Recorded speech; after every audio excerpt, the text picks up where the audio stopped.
नमस्कार, स्वागत है आप सभी का मेरे YouTube channel legal awareness with Sandeep Vashishtha में। आज हम लोग डिस्कस करेंगे ट्रांजिट रिमांड के बारे में। पहले ट्रांजिट रिमांड को जानने से पहले हम लोग समझ लें कि रिमांड क्या होता है। रिमांड जो है कोई एक आदेश है मैजिस्ट्रेट का किसी भी गिरफ्तार अभियुक्त को या तो पुलिस कस्टडी में भेजने का या फिर जुडिशियल कस्टडी में भेजने का। तो ट्रांजिट वर्ड से हमें समझना चाहिए कि ट्रांजिट का मतलब ही जो है एक जगह से दूसरी जगह ले जाने को जो है हम लोग ट्रांजिट बोलते हैं। तो एक किसी अभियुक्त को एक स्थान से दूसरे स्थान पर ले जाने के लिए जो प्रक्रिया है, जो प्रोसीजर है, उसके लिए जो आदेश हम लोग मैजिस्ट्रेट से प्राप्त करते हैं, पुलिस वाले जो प्राप्त करते हैं आदेश, उसको ट्रांजिट रिमांड का जो है वो आदेश कहा जाता है। और ये वहां पर लिया जाता है जहां से अभियुक्त को गिरफ्तार किया जाता है।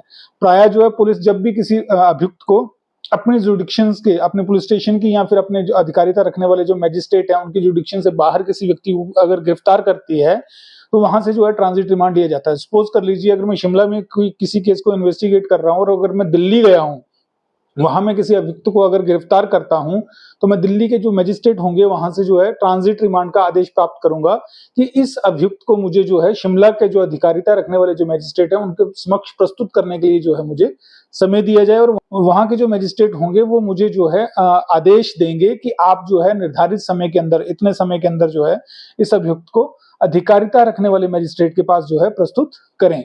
अब जो ये ट्रांजिट रिमांड जो टर्म है वो ना तो सीआरपीसी में कहीं डिफाइंड था, वो ना ही जो है बीएनएसएस में कहीं भी डिफाइंड है। अगर हमें ट्रांजिट रिमांड को डिटेल में समझना है तो हमें भारतीय संविधान के आर्टिकल 22 का सब क्लॉज जो 2 है उसको अच्छे से पढ़ना पड़ेगा। उसके अलावा हम लोग जो है सेक्शन 45 को अच्छे से पढ़ें, 58, 78, 82, 187, 197 और 309 बीएनएसएस को पढ़ें तो हमें जो है ट्रांजिट रिमांड जो है समझ में आता है। इस सेशन में मैं आपसे ये भी डिस्कस करूंगा कि पुलिस को, जब भी पुलिस किसी व्यक्ति को गिरफ्तार करती है तो ट्रांजिट रिमांड हम लोग कैसे हासिल करेंगे, हमें क्या क्या फॉर्मेलिटीज करनी होंगी किसी भी अभियुक्त की जो है ट्रांजिट रिमांड हासिल करने के लिए। तो आइए इसको डिस्कस कर लेते हैं। सेक्शन 45 बीएनएसएस कहता है कि पुलिस ऑफिसर किसी भी अभियुक्त को भारतवर्ष में कहीं भी जो है गिरफ्तार कर सकता है। सेक्शन 82 बीएनएसएस कहता है कि जो पुलिस ऑफिसर है जिस व्यक्ति के खिलाफ अगर वारंट उसके पास है तो वो किसी भी व्यक्ति को कहीं पर जाके जो है अरेस्ट कर सकता है। और ऐसे व्यक्ति को जब वो अरेस्ट करता है तो उसे वहां के एसपी, कमिश्नर ऑफ पुलिस या फिर एग्जीक्यूटिव मजिस्ट्रेट के पास समक्ष जो है प्रस्तुत करना होगा। वहीं से जो है ट्रांजिट रिमांड जब जैसे हम लोग वहां पे प्रस्तुत करेंगे, जो आदेश जो हम लोग प्राप्त करेंगे वो ट्रांजिट रिमांड ही होगा। अब हम लोग जानेंगे कि ट्रांजिट रिमांड जो है किसी अभियुक्त के लिए पुलिस ऑफिसर कैसे जो है वो अप्लाई कर सकेगा और कैसे जो है उसको हासिल किया जा सकेगा। सबसे पहले जो है आपको केस डायरी लिखना होगा। केस डायरी में जो है रोल ऑफ एक्यूज लिखना होगा, उसके अरेस्ट के रीजंस भी लिखने होंगे, साथ में अरेस्ट मेमो जो है वो आपका केस डायरी के साथ होगा। अभियुक्त का हम लोग मेडिकल एग्जामिनेशन करवाएंगे और उसके बाद जो है अभियुक्त को केस डायरी के साथ जो है हम लोग न्यायालय में प्रस्तुत करेंगे। न्यायालय में जो प्रस्तुत करेगा वो कम से कम सब इंस्पेक्टर रैंक की श्रेणी का अधिकारी होना चाहिए। उससे नीचे जो है ट्रांजिट रिमांड की एप्लीकेशन जो है कोई अधिकारी नहीं लगा सकता।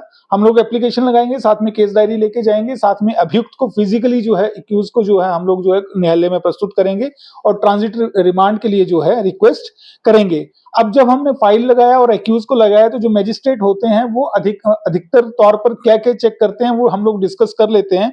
सबसे पहले जो मैजिस्ट्रेट होंगे वो केस डायरी को सीन करते हैं, कॉपी ऑफ एफआईआर देखेंगे। आप जो जिस एफआईआर में हमने किसी अभियुक्त को अगर गिरफ्तार किया है तो उस एफआईआर की कॉपी देखेंगे, ग्राउंड्स ऑफ अरेस्ट भी देखते हैं और साथ में अरेस्ट वारंट अगर कोई है तो अरेस्ट वारंट को भी देखेंगे। और अरेस्ट ऑथराइजेशन अगर आपके पास है, अगर किसी आपके सीनियर ऑफिसर ने आपको अरेस्ट ऑथराइजेशन दिया हुआ है तो अरेस्ट ऑथराइजेशन भी जो है मैजिस्ट्रेट देखते हैं। उसके बाद मैजिस्ट्रेट अरेस्ट मेमो और मेडिकल एग्जामिनेशन भी जो है वो चेक करते हैं कि प्रॉपर हुआ है या नहीं हुआ है। उसके बाद मैजिस्ट्रेट देखेंगे कि क्या इस अभियुक्त को जिसको पुलिस ने पेश किया है इसकी अरेस्ट पर कोई स्टे तो नहीं है या इसकी कोई एंटिसिपेटरी बेल पहले से तो नहीं हो रखी है। अगर ऐसा नहीं है तो वो अब मैजिस्ट्रेट आगे देखेंगे क्या अरेस्ट में डीके बासु वाला जो जजमेंट है, क्या उसमें जो गाइडलाइंस थी ऑनरेबल सुप्रीम कोर्ट की, क्या उनका पालना हुई है या नहीं हुई है। ये चीज देखने के बाद जो मैजिस्ट्रेट होंगे वो पुलिस जो कंपोनेंट उनको पकड़ के लाया, अभियुक्त को पकड़ के लाया, उसका आईडी कार्ड भी चेक कर सकते हैं। और मूवमेंट ऑर्डर जो पुलिस कहीं भी आउट ऑफ स्टेट जाती है तो मूवमेंट ऑर्डर मिलता है, वो मूवमेंट ऑर्डर भी जो है मैजिस्ट्रेट चेक कर सकते हैं। बाद में एक्यूज के आइडेंटिफिकेशन होने के बाद जो है पुलिस पार्टी को भी लोकल पुलिस से जो है मैजिस्ट्रेट जो है आइडेंटिफाई करवा सकते हैं। उसके बाद ये सारी चीजें देखने के बाद जो है मैजिस्ट्रेट एक आदेश पारित करेंगे कि आपको इतने समय में जो है वहां पर ले जाके अपने अधिकारिता रखने वाले मैजिस्ट्रेट के समक्ष जो है इस अभियुक्त को आपको पेश करना है। इसमें और जो रिक्वायरमेंट्स रहती हैं पुलिस को क्या क्या पूरी करनी चाहिए, मूवमेंट ऑर्डर जब भी हम लोग आउट ऑफ स्टेट जाएं मूवमेंट ऑर्डर लेके जाना चाहिए। जब भी कोई कार्रवाई करें हम लोग आउट ऑफ स्टेट, वहां पर जो है यूनिफॉर्म में होना पुलिस को बहुत ज्यादा जरूरी होता है। लोकल पुलिस स्टेशन में जाकर आमदौर रवानगी हमें करानी चाहिए। Case diary, copy of FIR, arrest warrant, arrest authorisation, authorisation of investigation की सारी जो कॉपीज है वो साथ में हम लोग जो पुलिस टीम है वो अपने साथ रखे। अगर वारंट है तो वारंट की कॉपी भी साथ में रखेंगे। अब क्वेश्चन आता है कि ट्रांजिट रिमांड में जब हम लोग किसी व्यक्ति को, किसी अभियुक्त को लेकर वहां से चल पड़े हैं तो उसका मेडिकल एग्जामिनेशन कितने समय में होगा।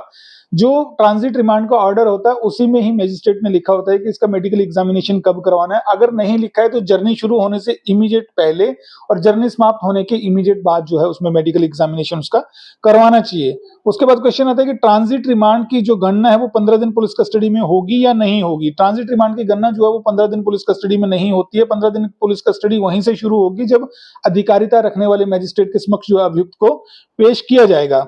क्या जो चार्जशीट डालने की डेट है 60 और 90 दिन का जो समय है, क्या वो ट्रांजिट रिमांड से शुरू हो जाता है? जी नहीं, ट्रांजिट जो 60 और 90 दिन का जो समय है वो तभी से शुरू होता है जब अधिकारिता रखने वाला मैजिस्ट्रेट के समक्ष जो है अभियुक्त को पेश किया गया है।